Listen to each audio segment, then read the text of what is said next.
Oi, gente, tudo bem? Mais um Study Vlog aqui no canal. E o Study Vlog de hoje é um Study Vlog diferente, porque ele é noturno, como vocês podem ver. Eu deixei o ambiente um pouquinho mais escuro pra vocês verem a cor do teclado, o iPad. Mas claro que quando eu for anotar aqui, eu coloquei um pouquinho de luz, né? Pra vocês conseguirem enxergar o que eu tô escrevendo. E eu vou estar estudando uma matéria que eu comecei agora há pouco, né? Na verdade, um conteúdo da matéria de biologia, que é a genética. E eu tô aqui com o meu estojo, que inclusive eu vou dar uma mini organizada depois, que ele tá meio desorganizado, como vocês podem ver. Eu não vou exatamente mudar o que tem dentro, é só porque as coisas estão meio espalhadas assim.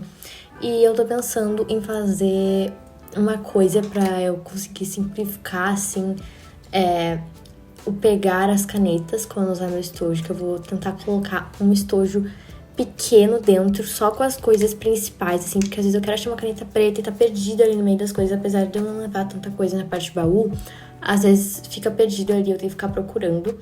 Então, eu acho que eu vou postar uns stories depois pra vocês, se eu fizer.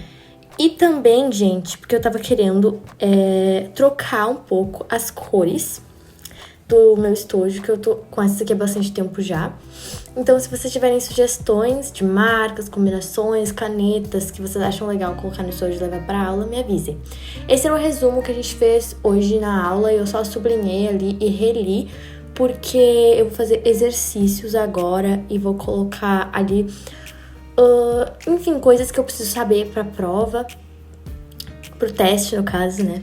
Que na minha escola tem diferença. Pra minha escola, o teste vale, assim, de 1 e 5, 2, e a prova vale 5.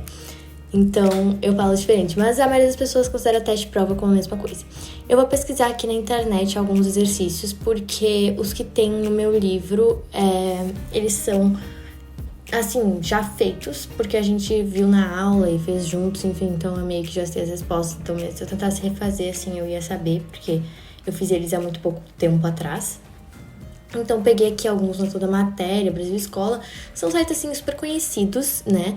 E eu sempre uso eles quando eu quero estudar para algumas coisas. Então, eu copiei o enunciado e eu copiei cada alternativa para como se fosse mesmo o teste. Porque não adianta você colocar A, B, C, D, daí você escolhe ali. Porque quando eu olhar o caderno de novo, eu não vou saber o que era na A. Por exemplo, eu coloquei A, B, C, D e marquei D, mas não tem nada escrito. Então, eu não vou saber qual era a alternativa.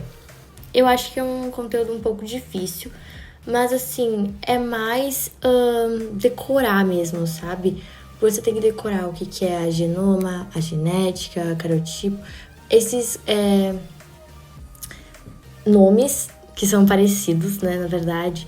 Por exemplo, você pode confundir cariotipo com carioteca, para quem já estudou, né?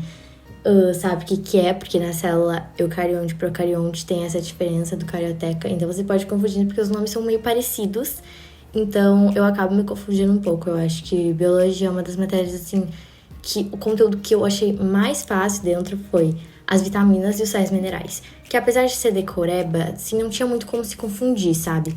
O flúor tem em tal alimento, serve pra tal coisa, enfim, eu achava mais prático, sabe? Mas da genética eu achei até que ok quando ela explicou. Eu só não entendi tão bem, assim, como é que faz o cálculo de quantos por cento. Quantos por cento uma mulher de olhos escuros e um homem de olhos claros tem de ter um menino de olhos claros. Enfim, perguntas como essa eu ainda não sei muito bem, até porque ela explicou isso ontem, então não tem problema também, ainda tem bastante tempo. Mas tô fazendo alguns exercícios, assim, mais da teoria mesmo. Como vocês puderam ver aí, o 1 é pura teoria, não tem que fazer cálculo, não tem que fazer nada. A 2 também é teórica, porém as alternativas são maiores. Então, tem que ler com bastante cuidado, até porque todas têm o mesmo início. Então, todas começam com são indivíduos.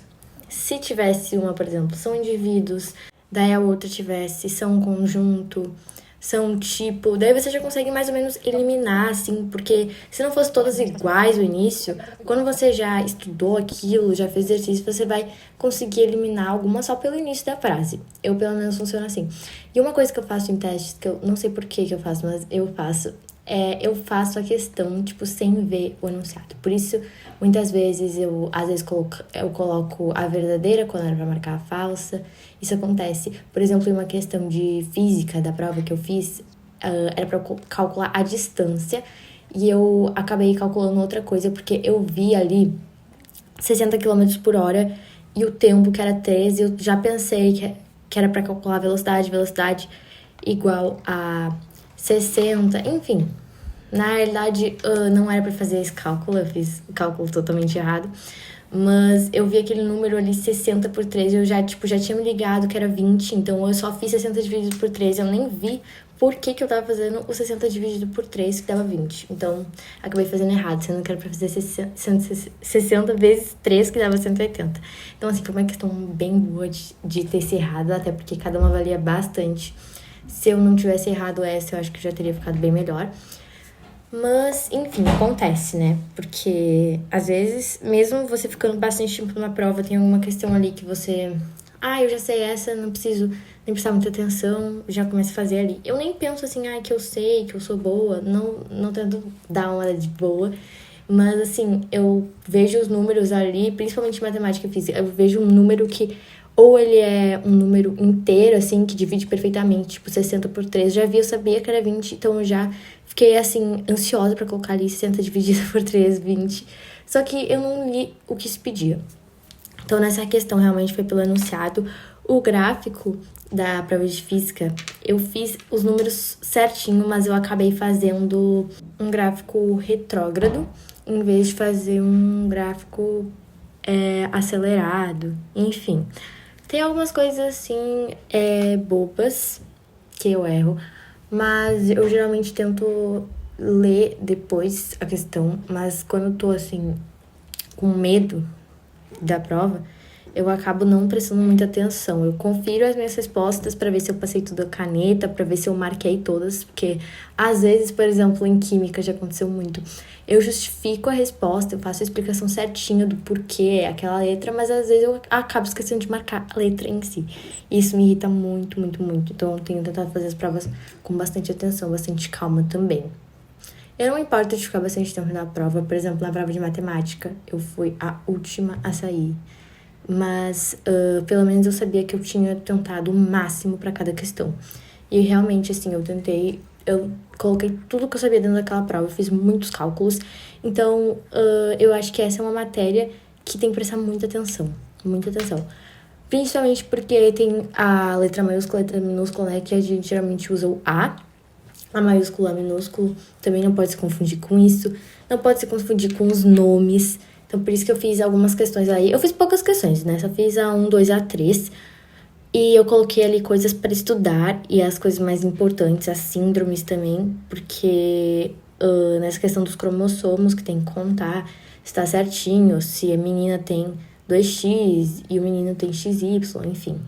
Bom, gente, agora já acabei aqui meu resumo / exercício. Ficou muito lindo, eu adorei. Faz tempo que eu não usava esse marca-texto da Staedtler, inclusive. E não sei se vocês viram ali, mas eu tava comendo pipoca. Porque eu tava morrendo de fome e... Não sei, minha mãe só decidiu que ela ia fazer pipoca. E eu gosto bastante. Então fazia muito tempo que eu não comia, então eu decidi comer. E o livro que eu preciso ler pra escola é o Hamlet. O professor, ele faz um seminário muito bom, então já sei toda a história de cor, assim. Então, eu nem precisaria ler, mas eu vou ler pra tentar ir super bem na prova, porque às vezes eu vou mal na trimestral de português. Então, eu espero que isso aumente bastante minha nota. Agora é 7h42, como eu mostrei pra vocês, já é quase 8. E eu vou guardar as coisas aqui no estojo e ao mesmo tempo eu vou dar uma organizada nele, porque ele tá assim, ó, bem capenga. As coisas em si estão super boas, eu não quero mudar, mas ele tá desorganizadinho. As canetas são tortas, enfim, então só vou organizar um pouquinho aqui com vocês, que eu sei que vocês adoram. Eu ainda pretendo fazer um vídeo de organizando meu estojo, principalmente porque vocês sempre pedem, e todos que eu fiz até agora de organizando estojo, vocês sempre olham, é um dos vídeos que vocês mais gostam, assim, pelo número de visualizações, pelo menos, e vocês falam também, vocês pedem. Então, com certeza eu vou fazer um organizando meu estojo quando eu trocar as canetas, ou enfim. Inclusive, eu tava pensando de ir na papelaria pra comprar algumas canetas novas. E vocês vão pensar, nossa, mas você tem tantas. Sim, gente, muitas que eu tenho, porque como eu crio conteúdo com material escolar, eu sempre testei muito material escolar. Eu fazia unboxing e review aqui pra vocês no início do canal. principalmente brush pen, muito, muito, muito. Mas eu queria canetas em gel, tipo essas aqui que eu tenho da Papermate, só que eu queria cores diferentes, que eu tô usando sempre as mesmas cores, como vocês podem ver. E eu queria variar, porque eu quero que o meu caderno fique bem completo, porque em algumas matérias o caderno vale nota também. E não só por isso, é só porque eu acho mais fácil também de estudar. E essa aqui eu não tinha mostrado pra vocês, mas é da Staedtler, e ela é uma brush, tipo, que serve como highlighter também, serve como marca-texto. E agora eu vou ler um pouco, comer a minha pipoca. E esse canudo, eu não sei se vocês viram, eu achei ele muito fofo, é de Halloween. A minha professora de inglês que deu, eu amei. E esse foi o Estúdio Vlog Noturno, eu espero que vocês tenham gostado. E se vocês querem mais vídeos como esse, comenta aqui embaixo que eu vou fazer. Um super beijo, até o próximo vídeo e tchau, tchau!